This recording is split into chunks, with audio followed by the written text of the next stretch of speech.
अवैधरित्या धारदार घातक लोखंडी कोयते विनापरवाना जवळ बाळगणारे 2 इसम ताब्यात. क्राईम ब्रांच युनिट 2 ची कामगिरी.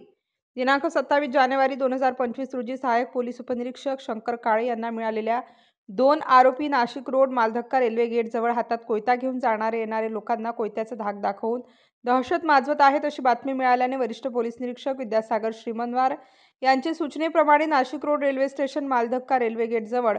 सार्वजनिक जागेवर नाशिक या ठिकाणी सापळा रचून दोघांना शिताफीने ताब्यात घेऊन त्यांना त्यांचे नाव विचारता त्यांनी त्यांचे नाव सुनील रामनाथ राऊत वय 20 वर्ष, आदित्य एकनाथ भालेराव वय 19 वर्ष असे सांगून त्यांना मुद्देमालासह ताब्यात घेऊन पुढील कारवाई कामी नाशिक रोड पोलीस ठाणे येथे वर्ग केले आहे. सदरची कामगिरी वरिष्ठ पोलीस निरीक्षक विद्यासागर श्रीमनवार यांच्या मार्गदर्शनाखाली गुन्हे शाखा युनिट क्रमांक 2 कडील सहाय्यक पोलीस निरीक्षक डॉक्टर समाधान हिरे,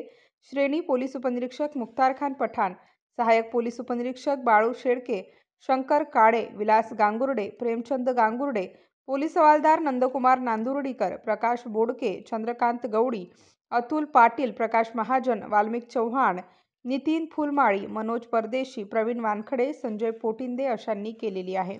स्टार न्यूजसाठी मोहसिन पठाण, नाशिक.